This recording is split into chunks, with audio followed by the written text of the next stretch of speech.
First Class Fatherhood. That is where Alec Lace comes in with his popular podcast. And one of the most interesting was on a podcast. Alec Lace interviews high-profile fathers from actors to NFL players with a vision to change the narrative of fatherhood and family life.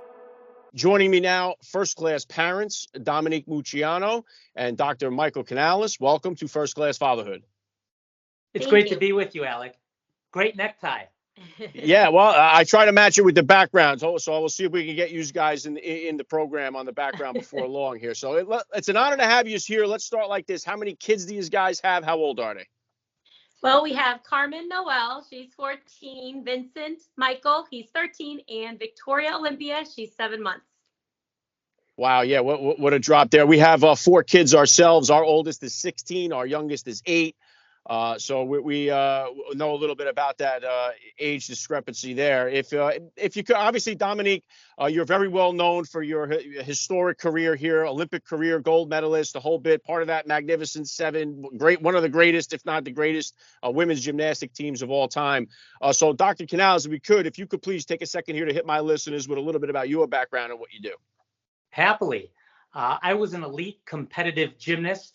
I was a member of the 1996 NCAA National Championship Gymnastics team for the Ohio State University. I was a U.S. Junior National Team member. I am co-owner of Dominique Moceanu Gymnastics Center, where I train my son, who is a 2028 Olympic hopeful. I work for Northern Ohio Medical Specialist Spine and Orthopedic, where I specialize in foot and ankle surgery. I love karaoke, and I hope that my wife and children consider me a first-class father. Well said. I love the introduction there. That's really, really good stuff. And obviously, so you, Dominique, I mean, you grew up in the spotlight here as a young athlete, Olympic champion, the whole bit. So tell me, if you could, how you met Mike, and then how did the transition of becoming married and having children kind of change your perspective on life? Well, I met Mike through this great sport of gymnastics. We kept running into each other time and time again. And I was a junior competitor at the Junior Nationals, and Mike was also there. After we had a couple of run-ins, that was the spot where he had stepped out of the competition, and I was in the hospitality room. He just wanted to clear his head a little bit. And that was the first encounter that we had. I was 12 and he was 16. I was just trying to find some food, honestly, at the time. I had been done with competing and I just needed some food. And Mike stepped out of the competition and we happened to run into each other, and we had a little back and forth, and Mike will chime in because he tells the story just even better than I do. But I just told him to hang in there, little 12-year-old me. What did I know about what he was going through? But he was competing with some of his idols in the competition. And shortly after that, we parted ways, and then we didn't see each other for, a period of time. But through this great sport, we keep running into each other because we're going to the same competitions. And then eventually, when I'm kind of on my way out of competing, probably one of my first or second retirements, but I happened to be around 18, 19 years old when I really started to take a little more interest in Mike. What really drew me to him was his intellect. It was his intelligence. It was the way he talked, and the way he spoke differently than all of the other athletes that I was around. And little did I know that he was going to, go off and become a surgeon, and that was his career choice. And shortly after that, we began dating, and from 19 until now, 41, we've been together. So we got married 5 years after that, and 25 married, 26 started kids. So it's been a whirlwind, but Mike probably has something more to add to that. So I'll let him chime in. Go ahead, Mike. Yeah, Alec, I met Dominique in 1994. So this is before she was widely known publicly. So I've really seen her evolution go from child gymnastics prodigy to successful, accomplished professional athlete to evolving into the loving mother that I think she was always destined to be. And so I've seen that evolution going from a child to a mother. And it's really been fascinating because she has applied the same resolve, the same dedication that she did to her athletic career to mothering our 3 children. Let me give you an example. She had a horrendous delivery for our last child about 7 months ago. She had to have an emergency section. She had to be transfused 2 units of blood. Our child ended up having emergency open heart surgery. She's doing great, though, right now, by the graces of God and the great medical team. But I'll tell you, once the baby was cleared to go out, Dominique skipped no practices training her gymnasts.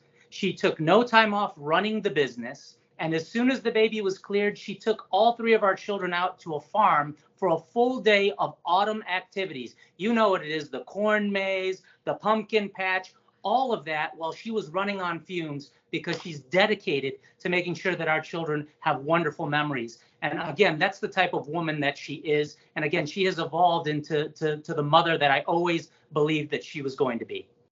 Wow, incredible stuff. And Dominique, and one of the things too that usually I'll talk about is that, when we first meet one another, we're different people. Like I'm a different person than my wife met when we first met. Yeah, my wife wasn't a mother when I met her, so it's like there's a big shift that happens, especially on the relationship as well too. We change over time. And so, what has it been like for you, Dominique, to watch Mike kind of take on that role, become a father, and take on the role of fatherhood?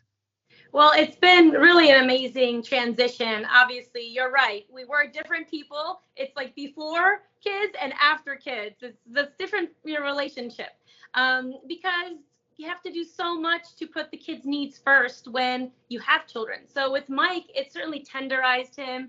It allowed him to become more patient. Mike is a surgeon. If something needs to be fixed, he fixes it.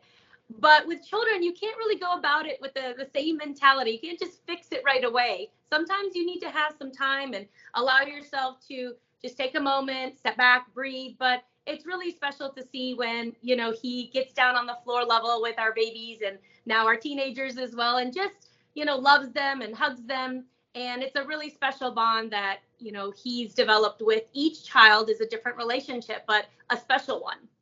Very cool. And what would you say, and then Mike, about the I know, like I said, the age discrepancy between the oldest and youngest. What's been the response from your older 2 kids with the new baby, especially and maybe some of the challenges of being parents to them while we were dealing with everything that you said was going on with the difficulty of the delivery of the third? How has been their reaction, their response to this whole thing? Wow, there's a lot to unpack there, Alec. But I will tell you that when we had the reboot, meaning the birth of our little one 13 years after our last child was born, that huge gap has really allowed our children to be leaders and learn responsibility, because they take an active role in caring for and loving their little sister, Victoria Olympia. So we're very, very happy about that. Having the large gap certainly allowed us time to recover from all the sleepless nights, the endless feedings, the diaper changes. We were very, very enthusiastic about bringing a new life into this world and sculpting it. And I will tell you, when she underwent her open heart surgery, which we had no idea was coming, our entire family rallied behind our little girl. And it really brought our family to a new level of closeness that we will share for the rest of our lives together. Wow. Yeah. Great stuff. And then turning it into what you guys do, obviously, there's always a lot of tension surrounding the sport when it comes to kids, whether it's been sexual abuse or it's been physical abuse. I know you know all about this. And my wife comes from a family where she was abused as a child. So it's something we're always alert and always conscious about, especially when my daughter started doing gymnastics and stuff like that. Obviously, not at a competitive level or anything like that, but just there's that kind of worry about, just because everything that's been reported about the sport, and so many parents are putting their young girls or their young boys into this sport. So what kind of advice do you have for parents out there that do have concerns about their kids who are looking to take it a little bit more seriously and kind of try to go for that next level? What would you advise them? What do they look for? How do they do it? Well, look, the sport itself has always been a beautiful sport. It's never been the sport. It's been people in it. Just like in any career field, there's going to be good people. There's going to be bad people. There have been things that have gone unchecked in many workplaces. And so for us in our sport, we've taken a deep dive into what has happened recently. And unfortunately, it happened for a long time and went unchecked. Now I think parents need to probably vet a little bit better. I myself take the responsibility as a gym owner to make sure that anyone we're bringing in, we're being responsible, all the background checks, all the safe sport. I'm always on top of that and making sure my staff is up to date with all of that information to make sure that we're on top of what we need to be and do our due diligence. But if anyone, is rubbing me the wrong way, or if I have this feeling that, you might not be the right fit here because of whatever, is going on, or maybe their history, I'm not going to let them come through our doors. So I really have a close eye of attention, along with camera systems all throughout the gym, and coaches are never allowed to be with children one-on-one, whether it's male to male, female to female, female to male. It doesn't matter. We have to follow those safe sport guidelines. And so I think with us in our own gym communities, in our own gyms, we have to make sure as owners and coaches and everybody involved in the community, the family in the gym, which we call an extended gym family, we have to make sure we have eyes in the back of our head and really pay attention to what's going on and not miss any red flags. And I think that I'm a bit more hyper vigilant than most people. So I'm a little more attentive to that because of the history, because of my past. And I'm sure Mike can add a little bit more as well.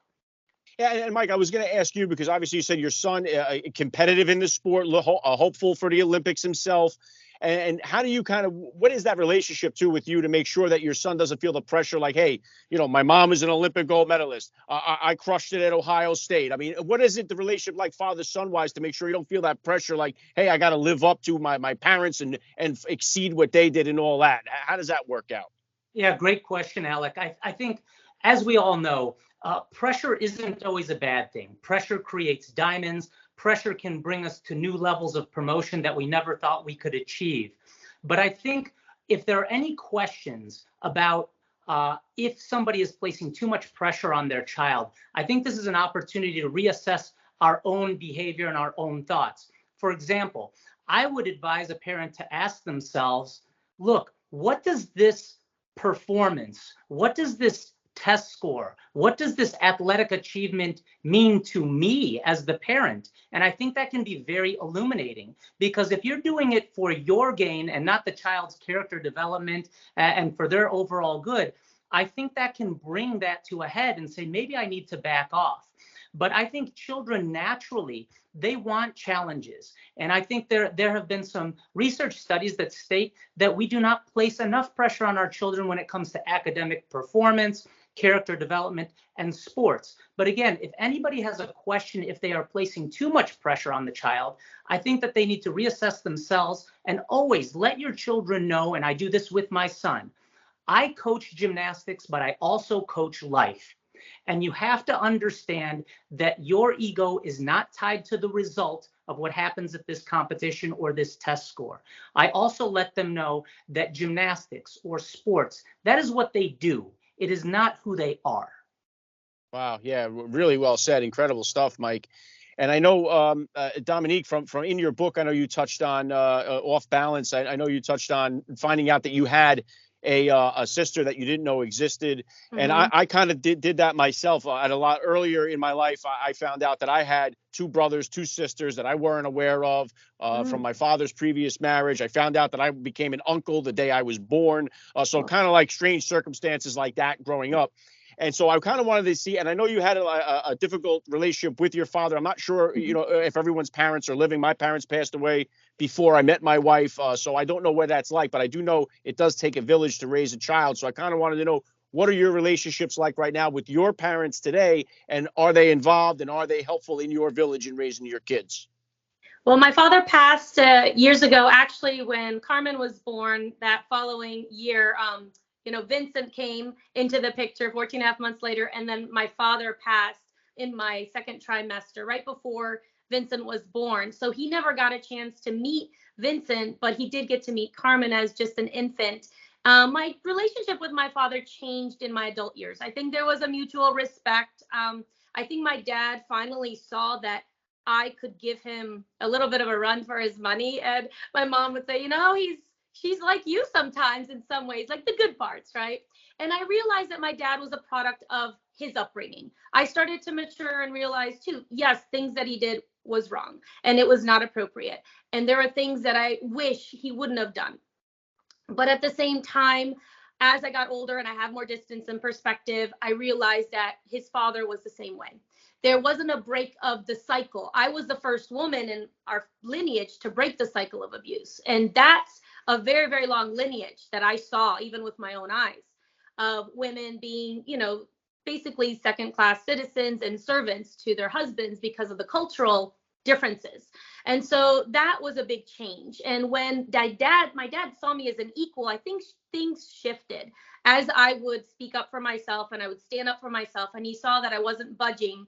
Things changed between our relationship. And my mother and I are still very close. She actually moved up here last April to help us with Victoria because, like Mike said, I was back in the gym a week after I delivered, and I would come back and forth from the hospital to the gym, coach, go back to the hospital, and Mike would leave, and then we would all take shifts, and my mom helped take care of our children, bring them to school because it was the end of their semester. So in order for us to make it all work, it did take a village, and we're very close to my mom. She's here with us now, and Mike can speak on his side of the family.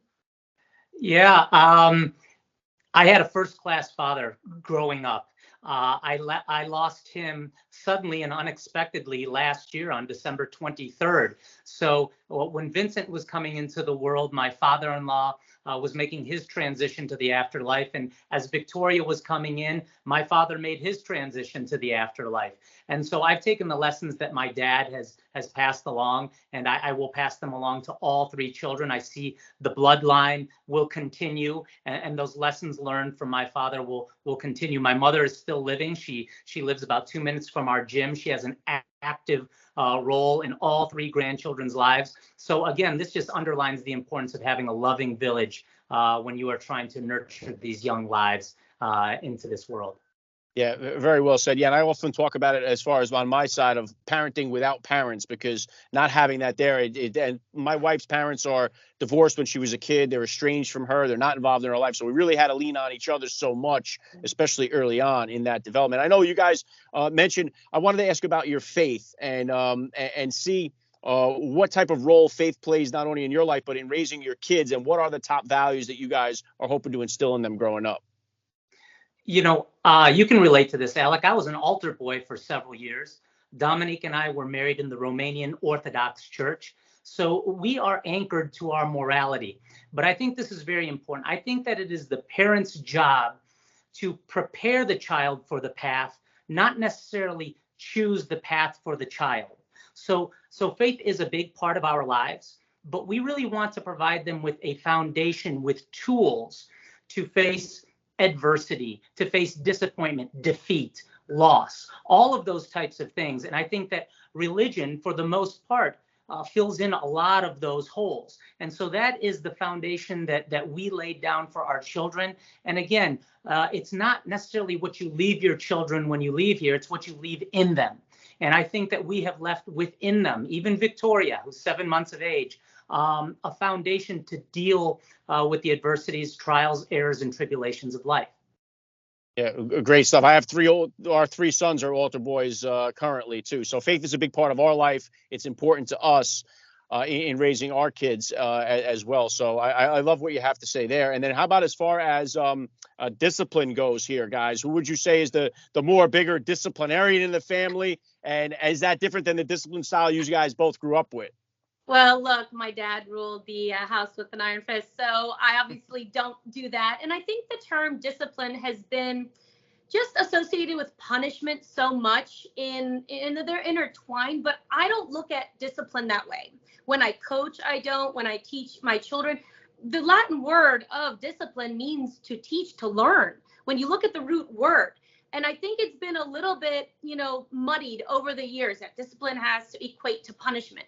I think they're two separate things. And I like to teach with compassion, with love, but also sternness and expectation, because in life we have expectation. There are going to be things that you have to do, and we have to teach our children how to cope with positive rewards and also constructive feedback and also disappointments, right? And we have to do that all in a very careful manner that is not going to have harmful effects, but teach them to have responsibility. And to discipline, in my mind, is to teach, to educate, to learn.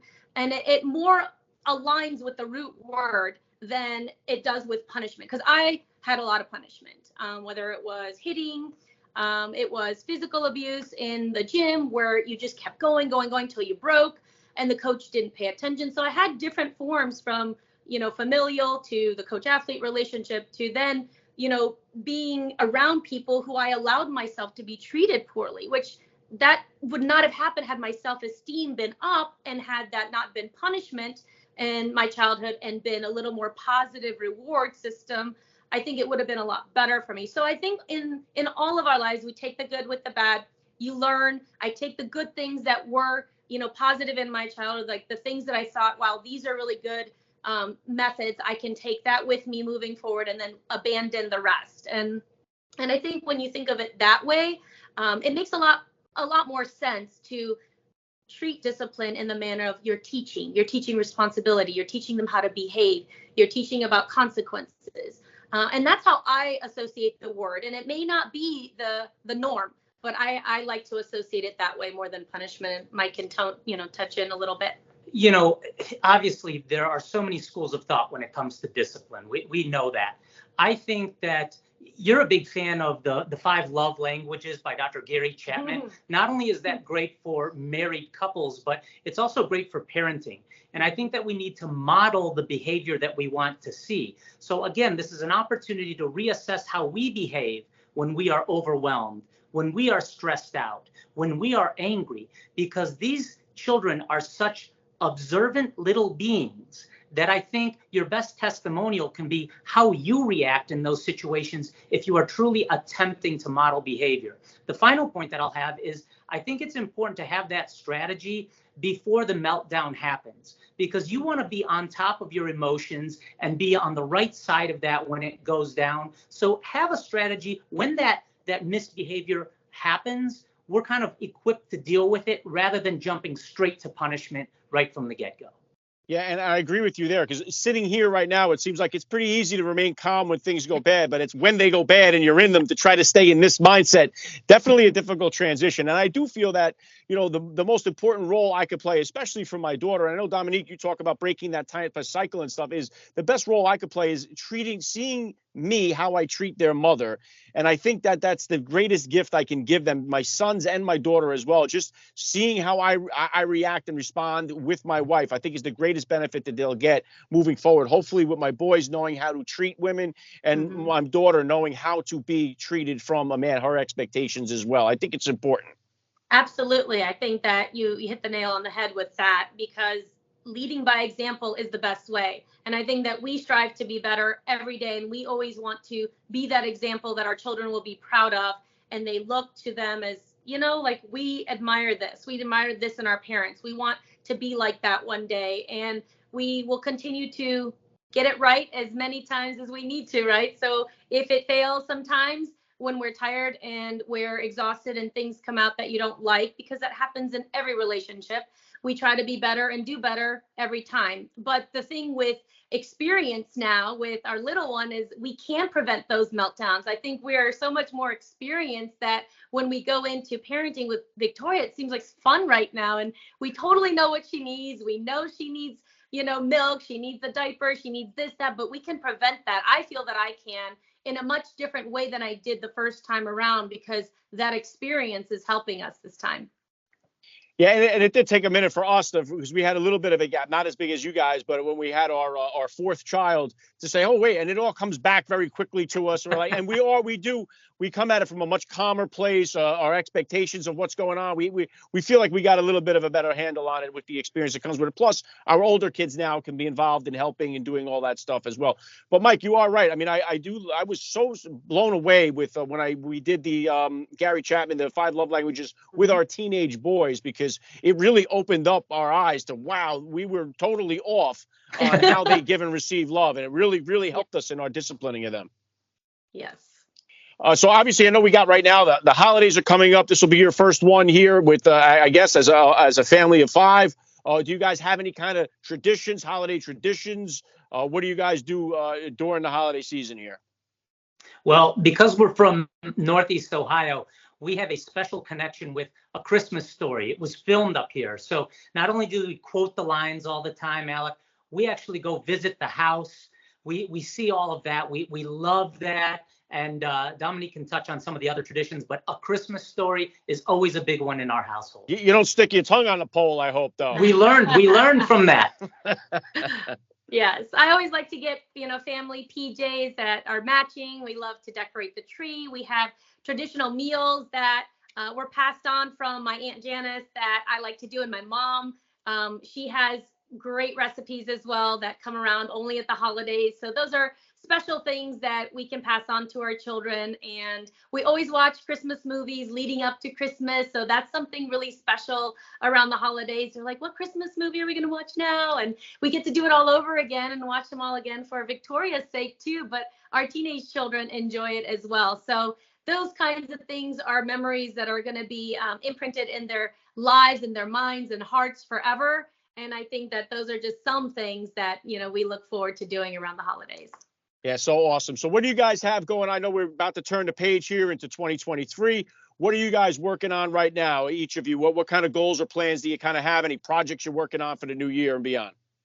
Yes, there's quite a lot going on at any given moment, believe it or not, but we have some special projects in the works. We've been working on our YouTube channel, Moceanu's Way, for all of 2022. We hope to continue to grow that in 2023. I have some special projects that I can't really release, but be on the lookout for them. There's a couple of really interesting projects that will be coming out in the next couple of years that will take some time to develop. And once we can open up that storyline, we will. And again, just continue to grow our gymnastics program.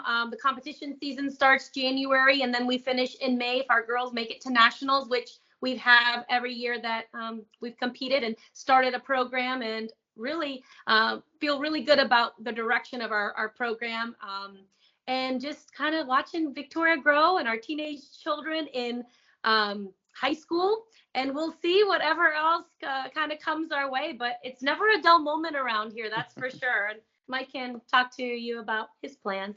Well, my plans fall in line, obviously, with our family goals of raising our children. We want to see our businesses continue to grow and help plant the seed of safe gymnastics and yoga experiences. In my professional life, I want to continue to treat as many patients as I can with compassion and up-to-date care. But we're looking forward to this new chapter with this little one alongside with us as we help develop her into a productive citizen. Very cool. And the last thing I want to hit you guys with here, I'd love to ask all the parents that get on the podcast. I'll start with you, Dominique, and then go to you, Mike. Dominique, what kind of advice do you have for that new mom or for that about to be mom that's out there listening?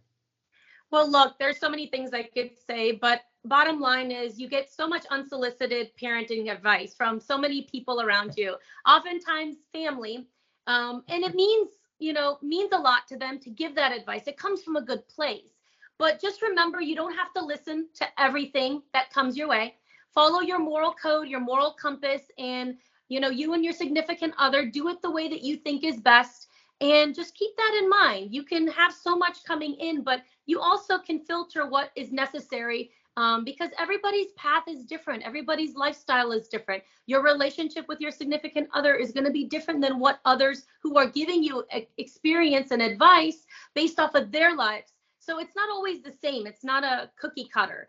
But just remember to keep your moral compass and code and everything in line with your ethics. And just remember, you can just not refuse it if you politely refuse it. You don't have to be mean about it, but just remember that you can take what advice you think is going to be best and then pocket the other stuff. Love that. Mike, what kind of advice do you have for that new dad or that about to be father who's out there listening?